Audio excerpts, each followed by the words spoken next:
Oi, querido aluno, eu sou Joselias. Vamos começar um curso de matemática. Eu vou falar sobre funções. Vamos rever funções que você aprendeu no ensino médio. Então, se você for fazer o vestibular esse ano, ou se você entrou numa faculdade de exatas, está fazendo um curso de cálculo, começando o curso de cálculo com esse conceito, pode ser o curso de engenharia, o curso de economia, de administração, qualquer curso que tenha cálculo.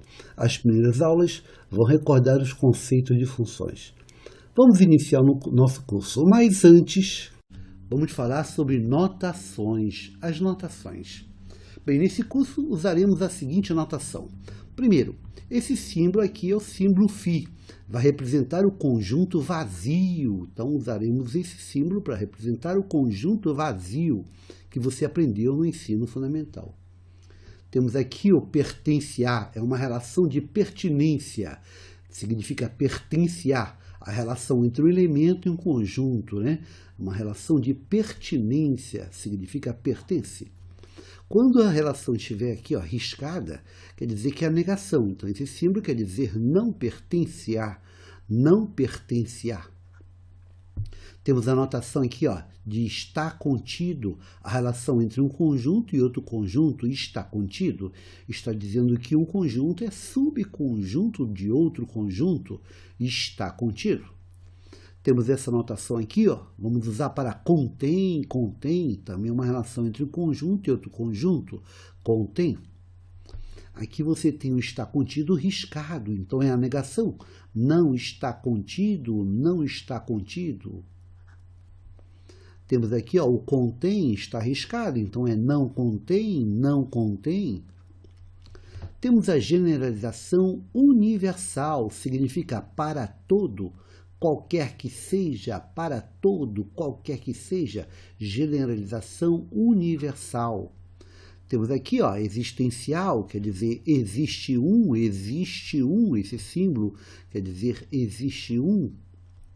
Temos aqui uma condicional, a relação lógica condicional significa implica, então, logo, portanto.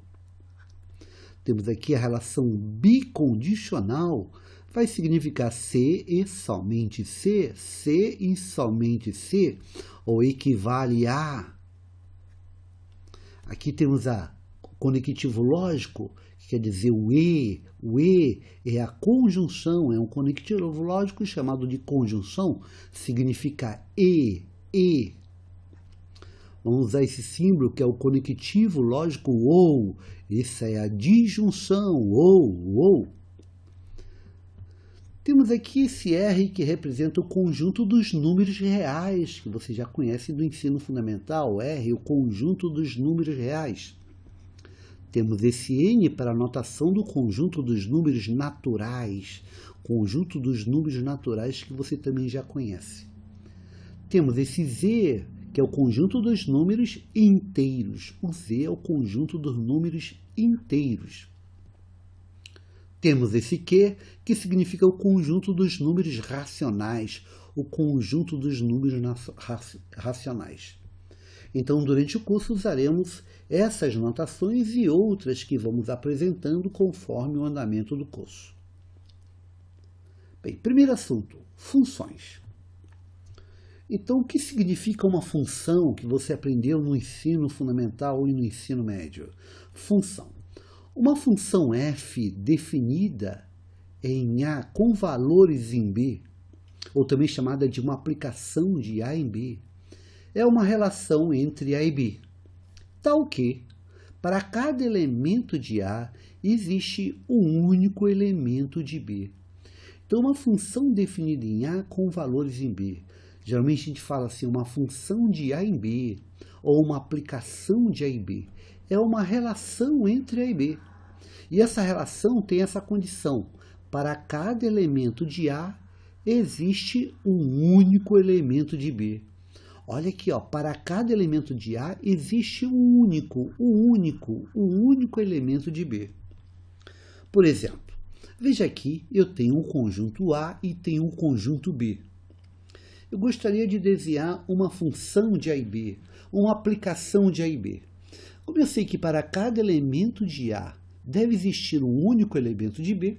Por exemplo, eu posso criar a primeira aplicação aqui, ó. Esse elemento de A, ele vai ter que estar associado a um único elemento de B. Por exemplo, pode partir uma setinha daqui, ó, para cá. Estaria associado a esse único elemento de B. Por exemplo, este elemento aqui, ó, de A, teria que estar associado a um único elemento de B. Por exemplo, poderia estar associado a este aqui, ó, a um único elemento de B. Este elemento aqui de A teria que estar associado a um único elemento de B. Por exemplo, aqui. E este último elemento de A aqui teria que estar associado a um único elemento de B. Por exemplo, aqui. Temos aqui uma função de A em B, uma aplicação de A e B. É uma relação onde cada elemento de A está associado a um único elemento de B. E a gente pode representar isso da seguinte maneira. Escrever f de função, e aqui eu coloco o A, que foi o conjunto de partida, uma setinha, o B, o conjunto de chegada. Então, estou dizendo que é uma função de A em B, uma função de A em B. Esse conjunto A, que é o conjunto de partida, será chamado de domínio da função. O A será o domínio da função. E esse B será o contradomínio da função. O A será o domínio da função e o B será o contradomínio da função. Então, a função de A e B, a aplicação de A e B. E uma função quer dizer que para cada elemento de A está associado um único elemento de B. A é o domínio e B é o contradomínio. Prosseguindo, então representamos a função como f, A setinha B. É uma função de A em B. Continuando, os conjuntos A e B serão chamados de domínio. Já vimos que o A é o domínio e contradomínio. O B é o contradomínio da função f, respectivamente. O domínio da função f aqui é o A. E a gente vai representar ele, então, como D de f. E o contradomínio, nesse caso, é o B. A gente vai representar como CD de f, contradomínio. Então, a função f de A e B, A é o domínio, B é o contradomínio. Para que a função f seja bem definida, é necessário estabelecer o domínio, o contradomínio e a relação entre A e B. Então, para você definir a função, você tem que apresentar o domínio, que é o A, é o conjunto de partida, tem que apresentar o contradomínio, que é o B, é o conjunto de chegado, e a relação entre A e B, que a gente representa como f de x. Então, se vai dar f A, setinha B, e a relação que para cada x está associado um f de x. Para cada x de A está associado um f de x em B. Então, esta será a notação. E não esqueça, o A é o domínio e o B é o contradomínio. O A é o domínio e B é o contradomínio. Vamos dar um exemplo. Aqui temos um exemplo, uma função f de 0, 1, 2, 3. Aí vem a setinha, 0, 1, 4, 6, 9, 10. Isso é uma função desse conjunto que eu chamei de A, no outro conjunto que eu chamei de B. Aí da relação, para cada x está associado x ao quadrado. Para cada x está associado x ao quadrado. Repare aqui, olha, o ponto 0 está associado a 0 ao quadrado, que é 0. O ponto 1 está associado a 1 ao quadrado, que é 1. O ponto 2 está associado a 2 ao quadrado, que é 4. E o ponto 3 está associado a 3 ao quadrado, que é quanto? É 9. Então, nesse caso, se pergunta assim, ó, quem é o domínio? Quem é o domínio dessa função?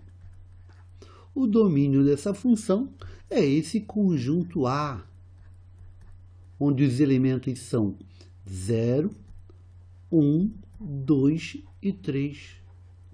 E quem é o contradomínio? Quem é o contradomínio dessa função? O contradomínio dessa função é esse conjunto B, onde você tem 0, 1, 4, 6, 9 e 10. É todo esse conjunto B, o contradomínio. E a relação entre A e B? A função propriamente dita. A função é o f de x, para cada elemento x está associado x ao quadrado. Esta relação. Então, eu posso dizer que é uma função desse conjunto A em B, onde para cada f de x, para cada x está associado um f de x, que é igual a x ao quadrado. E aí eu especifiquei a minha função, a minha aplicação de A e B.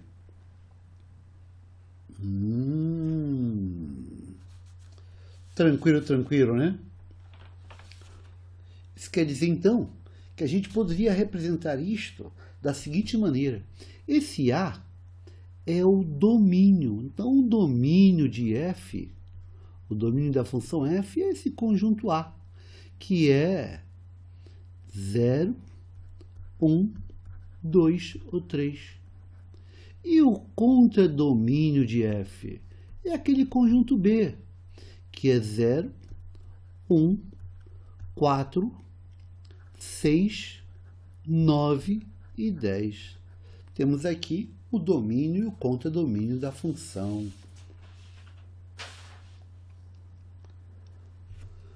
Continuando. Representamos o domínio e o contradomínio da função f por, olha, o domínio como d de f, como nós já falamos, e o contradomínio como cd de f, respectivamente, e já usamos essa notação. Agora vamos falar de imagem. O que é uma imagem da função? O que é a imagem da função? Imagem. Chamamos de imagem da função f ao conjunto de todos os elementos y de B. Então, é o conjunto de todos os elementos y em B, para os quais existe pelo menos um elemento x de A, tal que f de x é igual a y. Então, a imagem de uma função é o conjunto y lá no contradomínio. A imagem ela está contida lá no contradomínio do y pertencente a B. Tal que, olha, esse símbolo aqui, ó, é a barra de Sheffer. Significa tal que existe x pertencente a, quer dizer, existe alguém lá no contradomínio, onde o y é igual a esse f de x. Isso quer dizer, então, que a imagem é um conjunto dos elementos do contradomínio que recebem aquela setinha. A imagem é o conjunto dos elementos do contradomínio que recebem a setinha. Por exemplo, vamos voltar ao nosso exemplo anterior. No nosso exemplo anterior, você viu aqui que o domínio da função f era quem? O domínio da função f era o conjunto com os elementos 0, 1, 2 e 3. Este é o domínio da função f. Você viu que o contradomínio da função f era o conjunto com os elementos 0, 1, 4, 6, 9 e 10. Esse é o contradomínio que nós vimos, olha só, voltando aqui, nós escrevemos isso aqui, ó, escrevemos ele aqui, ó. Contradomínio. Então, nesse exemplo anterior, nós temos o domínio e o contradomínio. Eu te pergunto, quem é a imagem? Quem é a imagem? Quem é a imagem, que eu vou representar assim, ó, IM, a imagem da função f? Vai ser o conjunto dos elementos no contradomínio, quer dizer, o conjunto dos elementos de B Tal que existe um elemento de A que dá como resposta da função esse elemento de B. Então, a imagem é o conjunto formado por elementos que recebem essa setinha. Por exemplo, eu tenho, olha, desse zero, veio para esse zero. Então, esse zero aqui está na imagem. Aqui o 1, ele representa por esse 1 aqui. Esse 1 é um elemento da imagem. Esse 4 aqui, recebeu uma setinha do 2. E não, esse 4 está na imagem. E depois o outro que recebeu a setinha foi esse 9, que 3 ao quadrado deu 9. Então, 9 é a imagem. Então, a imagem vai ser esse conjunto 0, 1, 4 e 9. Essa é a imagem dessa função f. Essa é a imagem da função f. Em resumo, a imagem é o subconjunto do contradomínio que recebe, onde os elementos recebem as setinhas. Legal, né? A gente pode até representar isso da seguinte maneira. Em geral, a imagem e o domínio da função pode ser visualizada da seguinte maneira. Você tem aqui uma função. Vamos imaginar que tem uma função e tem um gráfico da função. Aqui, os eixos ortogonais, aqui a origem, né? Aí vamos imaginar que aqui, eu tenho um conjunto A, essa função, repara que ela está definida em A. Então, esse A, nesse caso, ele é o domínio da função f. E observe, então, que nós temos aqui, esse cara é a imagem da função. Para cada elemento aqui, responde um elemento aqui. Então, aqui nós teríamos a imagem da função. Aqui nós teríamos a imagem da função. Então, aqui é a imagem da função. Então, a imagem é um conjunto do contradomínio. Poderíamos ter aqui o contradomínio. Essa função, poderíamos pensar que o contradomínio é o conjunto de todos os reais. Então, aqui o domínio seria f. Vamos imaginar que o contradomínio da função f seria o conjunto dos reais. E a imagem seria apenas essa parte aqui. Essa parte aqui é a imagem. Então, a imagem está contida no contradomínio. É um subconjunto do contradomínio. Essa foi uma primeira aula para você começar a pensar no conceito de função. Depois nós precisamos ver, então, o que vai ser uma função inversa, o que é uma função composta, o que é uma função injetiva ou subjetiva, ou injetora, subjetora, objetora, objetiva. O que é uma função inversa, né? Depois nós vamos ver a função exponencial, função logarítmica, função trigonométrica e vários tipos de funções. Bem, espero que você tenha acompanhado. Eu aguardo você para a próxima aula. Uma boa sorte, felicidades e até lá. Obrigado.